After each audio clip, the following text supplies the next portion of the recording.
저는 설교하기 전에 제가 꼭 하는 멘트가 있어요. 예배에 참석하신 여러분들을 진심으로 환영하고 축복합니다. 이 말씀을 드리는데요. 저는 진심을 담아서 여러분에게 축복합니다.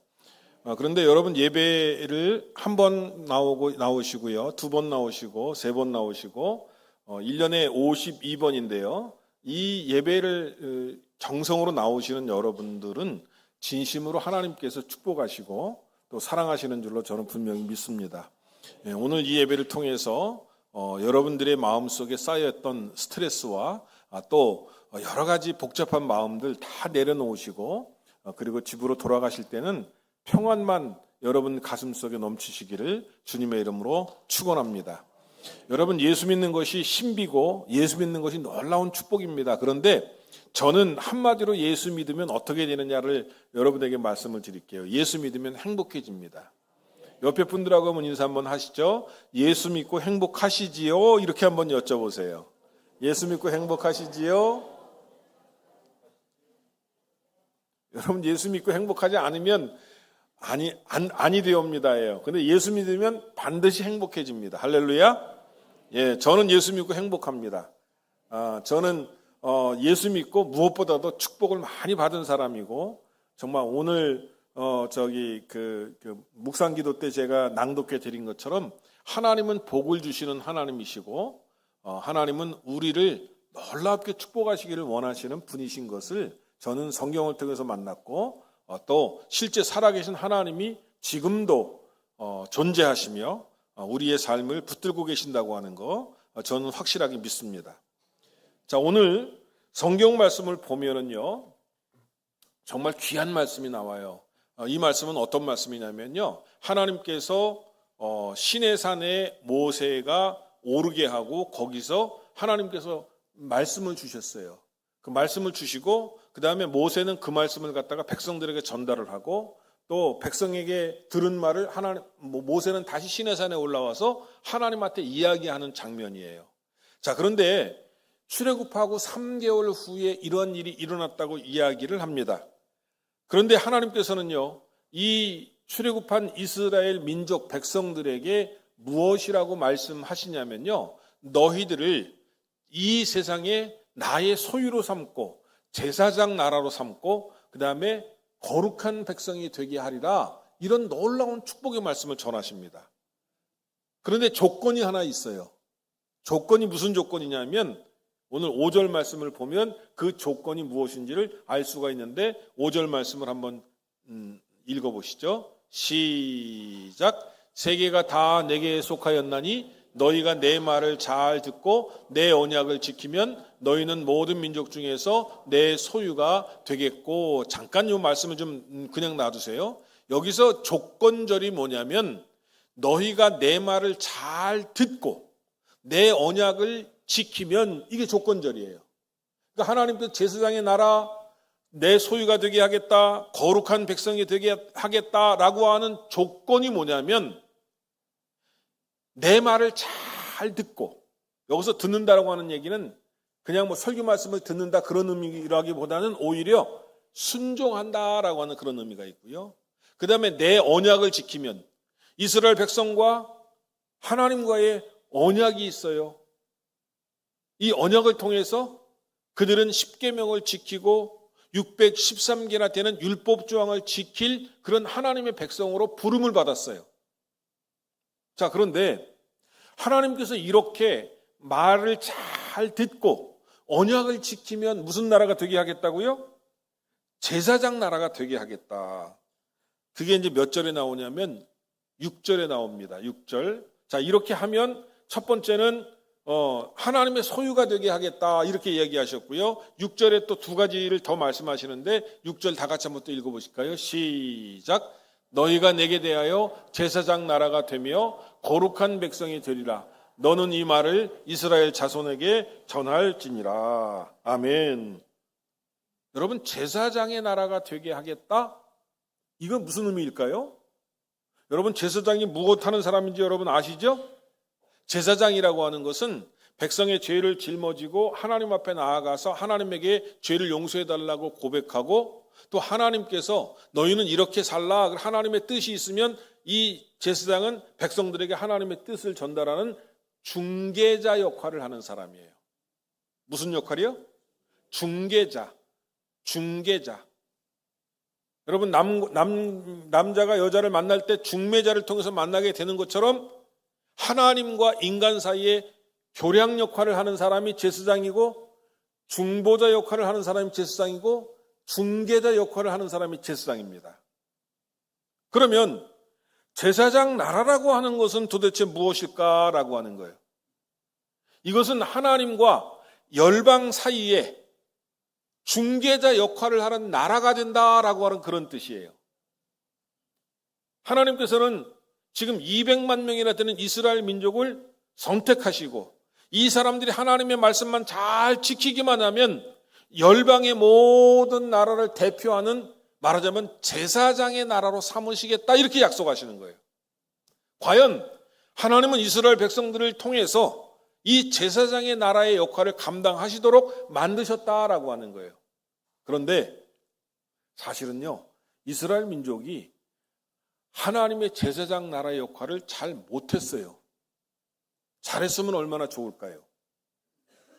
그래서 구약 시대에는 이스라엘 나라를 제사장 나라로 삼으셨는데 사실은 하나님이 실패했어요. 신약 시대에는 누구를 갖다가 이 제사장의 역할을 감당하도록 만드셨냐면요, 예수 믿는 사람들, 믿음의 공동체인 교회를 제사장으로 삼으신 줄로 믿으시기를 바랍니다. 그러니까 영적 제사장이에요. 교회는 요즘 신약 시대에 들어와서 교회가 영적 제사장의 역할을 감당하도록 하셨다라고 하는 거예요. 여러분, 이 제사장의 나라가 얼마나 여러분 중요한지 아십니까? 이 제사장의 나라가 복음을 전파하느냐 전파하지 않느냐에 따라서 세계의 많은 사람들이 구원을 받느냐 못 받느냐가 결정되는 거예요. 하나님의 천국과 지옥이 있는데 이 제사장 나라가 천국과 지옥을 잘 증거해야만이 천국과 지옥이 있음을 알고 사람들이 하나님을 믿고 예수님을 믿도록 하는 거예요. 그러니까 이 제사장의 역할이라고 하는 것은 아주 중요한 역할이다라고 하는 거예요. 그런데 하나님께서 이스라엘 백성을 선택하셨는데 성공했다 실패했다? 실패하셨어요. 구약 성경에 보면 이스라엘 민족이 하나님의 제사장 나라로서의 역할을 감당을 못해요. 그 증거가 뭐냐면 이스라엘 민족은 배타주의로 흘렀다라고 하는 거예요. 배타주의라고 하는 건 뭐냐면 우리만 하나님의 선택을 받았지 니네는 개 돼지야 라고 이방인들을 그렇게 취급했다는 거예요. 그거 제사장 나라 아니라는 거예요. 제사장 나라는 하나님의 뜻을 다른 민족 열방에게 전하는 그러한 민족으로 쓰임받아야 되는 거예요. 그러니까 제사장의 나라로 쓰임받았다고 하는 것이 구약성경에 나오는데 구약성경에서는 여러분 요나서를 보면 제사장의 나라의 역할을 감당한 요나를 볼 수가 있어요. 여러분 니느웨라고 하는 것은 아시리아의 수도입니다. 이방 땅입니다. 그래서 요나가 하나님께서 야 요나 너 니느웨에 가서 회개를 하도록 네가 외쳐라. 그러니까 이 요나가 가기 싫어한 이유가 뭐냐면 니느웨는 우리 민족을 괴롭히는 나라인데 굳이 거기까지 가서 회개해갖고 그 사람들이 복받게 할 이유가 없다는 거예요. 국수주의, 민족주의예요. 그러니까 그런 거하고 똑같아. 야 김영민 감독 너 일본에 가서 사람들이 회개하고 그 사람들이 예수 믿게 하라. 제가 가요 안 가요? 난 일본 싫어. 죄송한 얘기지만 저건 목사인데도 일본은 싫어. 이상하게. 왜요? 그 사람들이 우리나라 36년 동안 지배해놓고 회개를 했습니까? 올바른 배상을 했습니까? 그 사람들이 정말로 우리에게 고개 숙여 정말 사죄를 했습니까? 독일은요 2차 세계대전 일으키고 난 다음에 600만 명 희생시키고 집시들을 많이 죽이고 난 다음에 그 사람들이요 회개를 얼마나 철저히 하는지 아십니까? 단 한 사람의 홀로코스트가 있더라도 저기 저 남미에 가서라도 잡아와요. 그리고 법정에 세우고 그를 단죄합니다. 그리고 지금도 끊임없이 유대인들에게 잘못했습니다. 만나면 만날수록 회개하고 오스트리아 가서도 잘못했습니다. 또 회개하고 독일 총리가 비가 줄줄줄 내리는데 전사자들이 있는 곳에 가갖고 꽃다발을 들고 무릎을 꿇고 말하자면 헝가리 총리에게 죄송하다고 미안하다고 우리가 잘못했다고 그렇게 회개하는 민족이에요.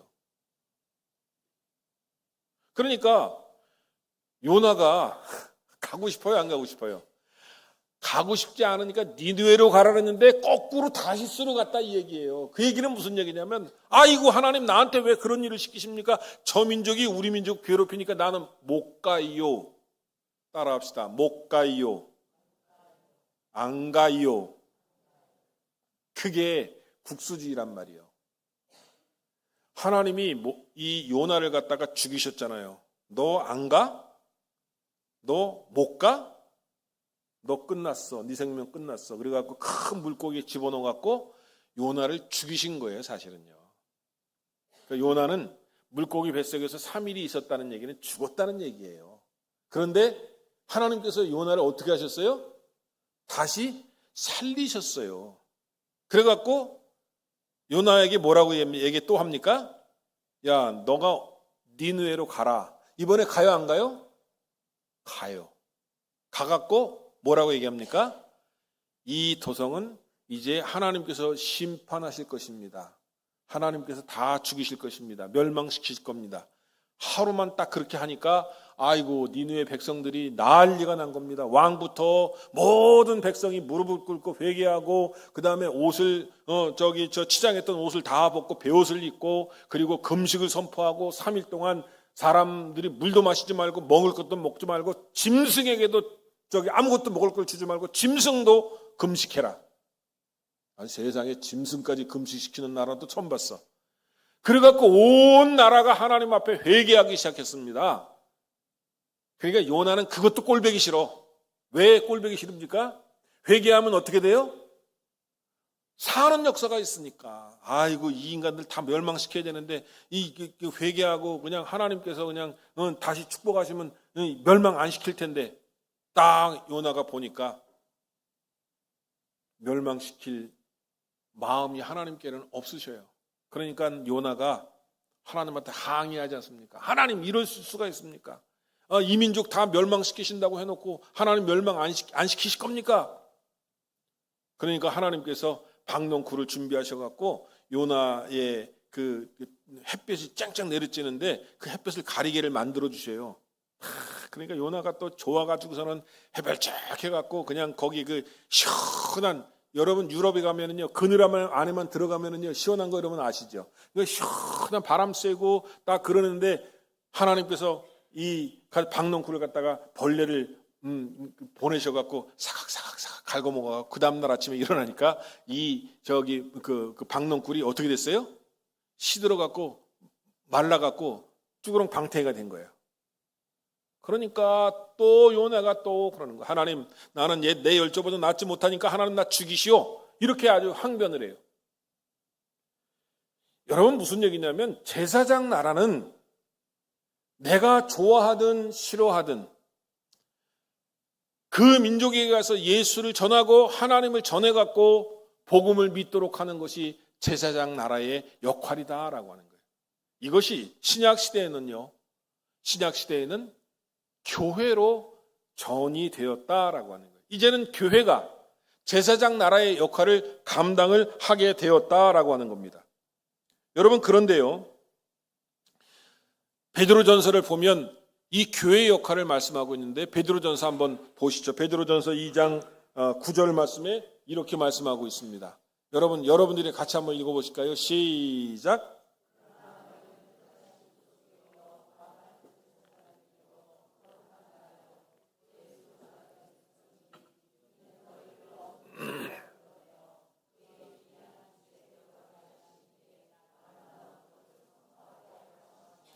아멘. 너희는 택하신 족속이요 왕 같은 제사장이요 거룩한 나라라고 그랬습니다. 누구를 갖다가 이렇게 이야기한다고요? 예수 믿는 사람, 저와 여러분을 하나님께서 그렇게 제사장 나라로 부르셨다는 거예요. 이 세상의 제사장으로 부르셨다는 거예요. 그러니까 제사장이 제사장 역할을 감당하지 못하면 이 세상은 구원받을 수 있습니까? 없습니까? 없습니다.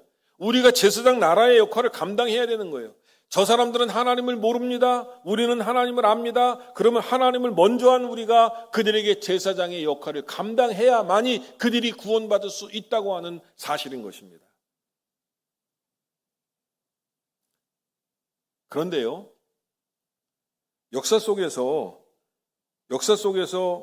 우리 민족을 갖다가 제사장의 나라라고 이야기한 분이 있습니다.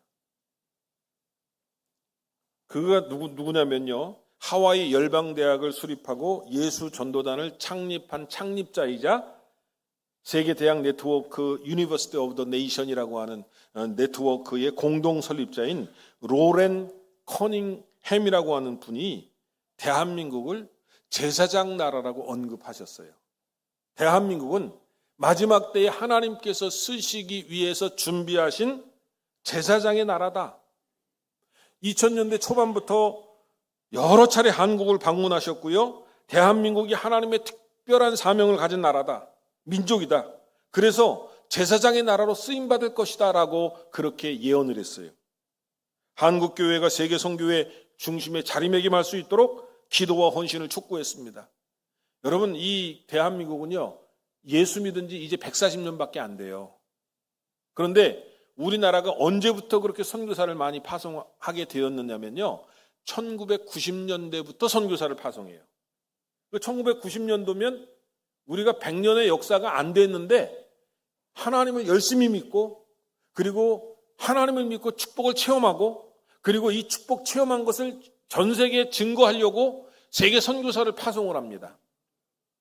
제가 아는 한 2017년을 기준으로 했을 때요, 미국의 선교사 파송하는 숫자가 얼마냐면 약 5만 명이라고 합니다. 미국, 영국, 프랑스, 그 다음에 개신교의 나라들이 이 선교사를 파송하는데 제일 많이 숫자가 많이 파송하는 나라가 미국이고, 그 다음에 어느 나라인지 아십니까? 그 다음에 힌트 드렸잖아요. 어느 나라일 것 같아요? 대한민국이에요. 대한민국이 약 2만 5천 명을 파송을 했는데, 근데 인구 대비로는요, 전 세계에서 우리나라가 1등인 거 아시죠? 여러분, 미국은 3억 명 이상 되는 아주 대국가입니다. 거기서 5만 명을 했다면 우리는 5천만 명이니까 거기다 곱하기 6을 해야 돼요. 그러면 2만 5천이니까 6 하면 얼마나 되나요? 5만, 10만, 15만. 15만 명 파송한 거가 똑같다는 거예요. 그러니까 미국보다 더 많아요, 적어요? 더 많아요. 그리고 여러분, 우리나라를 하나님께서 이렇게 축복하신 데는 이유가 있는데, 그건 제사장 나라로서의 사명을 감당하라고 물질적으로도 풍요하게 부어주신 줄로 믿으시기 바랍니다. 우리나라는 기가 막힌 민족이래요. 여러분, 4대 강국이 있죠. 미국, 중국, 러시아, 일본. 이 4대 강국에 80만 명 이상이 사는 민족이 우리나라 민족이랍니다. 그리고 우리나라는요, 기가 막히게 세계 어디 가든지 적응을 잘하는 민족이래요. 200개 나라에 우리나라가 다 진출해 있답니다. 그런데 중요한 것은 우리나라 말로 예수를 증거해갖고 어디를 가든지 복음을 증거해서 교회를 세우는 민족이 또 우리 민족이래요. 전 세계에서 우리나라 민족이 예수를 제일 열심히 믿어요. 할렐루야? 제가 이거 다녀본 결과 그래요. 저는 유럽도 갔다 왔고, 미국도 갔다 왔고, 남미도 갔다 왔고, 저 아프리카만 못 간 것 같아요. 근데 전 세계 다니면서 보니까 우리 민족처럼 주일날 열심히 이렇게 나와서 예배드리고, 그 다음에 우리 민족은요, 11조 하면 11조를 다 드려요. 할렐루야. 그 다음에 우리나라에만 있는 신앙적인 습관이 있어요. 여러분, 새벽 기도는요, 전 세계에 우리 민족밖에 없어요. 우리 민족밖에. 그 다음에 통성 기도도 우리나라밖에 없어요. 하나님한테 부르짖어 기도하는 거, 이거 통성 기도도 우리나라밖에 없어요. 우리나라는 2명만 모여도 예배 드리잖아요. 2명만 모여도. 얼마나 하나님 앞에 열심히 민족이냐 이거예요. 그러니까 전 세계 어디 가든지 여러분, 우리나라 선교사가 안 가는 나라가 거의 없어요. 이제는 우리는 색깔이 약간 노릇끼리하기 때문에 백인들에게도 거부감이 별로 없고 흑인들에게도 친근하게 여겨진다는 거예요. 할렐루야. 예, 그러니까 우리나라 이 민족이 전 세계에 흩어져 갖고 이 제사장의 나라의 사명을 감당하고 있다라고 하는 거예요. 그러니까요. 하나님께서 쓸모가 있으니까 이 민족을 축복하셔서 전 세계 12국가 안에 들게 하지 않아요? 여러분, 우리나라 국방력이 전 세계 몇인 줄 아십니까? 국방력은 전 세계 5위 안에 든대요. 국방력이. 우리나라 핵무기만 없을 뿐이지 국방력이 그렇게 좋다는 거예요. 그러니까 이북하고는 비교가 안 돼. 뭐 이북 아무리 핵무기가 있다고 치지만서도, 그러니까 거기가 핵무기 그냥 우리나라 이겨먹으려고 핵무기 만드는 건데 그 있다고 쳐도 안 된대요. 걱정하지 마세요. 그 뭐 확성기로 그거 안 해도 돼. 왜? 우리가 힘이 있으니까, 경제적인 힘이 있으니까, 능력이 되니까 전쟁을 해도 우리가 이긴다는 거예요. 아멘들 안 하셔? 기분 나빠요? 우리나라가 이긴다니까요. 이긴다니까요. 그러니까 이북을 갖다가 자극할 필요가 없어요. 그냥 잘 해주고, 야, 우리하고 경제 교류하자. 그리고 하다 보면 경제 교류가 되고, 야, 우리하고 교류하자. 자꾸 그래갖고 햇볕 정책을 써야 되는 거예요. 불쌍히 여기고. 너무 못 살잖아. 근데 탈북하고 그러는데 좀 잘 살게 만들어주면 되는 거예요. 그냥 공산주의는 나쁘지만 북한 주민들은 나쁜 게 아니잖아, 사실은요. 제가 뭐 잘못됐어요? 저는 공산주의 반대합니다. 기독교에 정확하게 반대는 공산주의예요. 그런데 북한 주민들을 불쌍히 여겨야 될 거 아니에요. 그리고 우리가 힘이 있으니까 하나님께서 경제 대국을 만들어 주셔갖고 OECD 12국가 안에 들어간다는 게 이게 말이 됩니까? 안 됩니까? 저는 전 세계에서 우리나라가 지금 가장 잘 산다고 생각해요. 의료보험 제도가 너무 잘 돼 있는 나라 우리나라밖에 없어요. 미국에는요, 의료보험 들려면요 돈 엄청 들어야 된대요. 제 아들이 그 교환학생으로 가서 감기 걸려갖고 단 10분 동안, 10분도 아니라 한 5분 정도가 진료받고 왔는데 20만 원 냈대요. 감기 때문에. 우리나라는요, 의료보험이 잘 돼 있어요. 근데 우리나라가 또 뭐 잘 돼 있어요? 국민요금 잘 돼 있어요. 국민연금 잘 돼 있어요. 국민연금 다 드세요. 아멘을 안 하셔, 오늘. 다 들으셨어요? 들은 거 또 얘기하니까 그렇구나. 하나님께서 이 대한민국을 축복하셔서 이 대한민국이 위상이 너무너무 높아졌어요.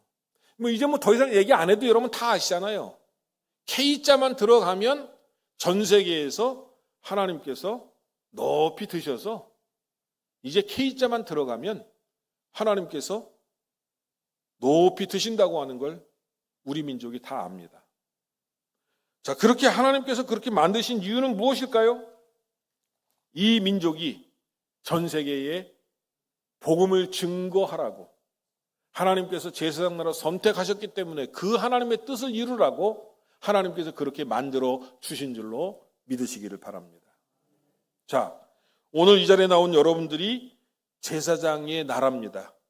같이 한번 해보시죠. 저를 한번 따라해 보세요. 내가 제사장입니다. 내가 제사장 나라입니다.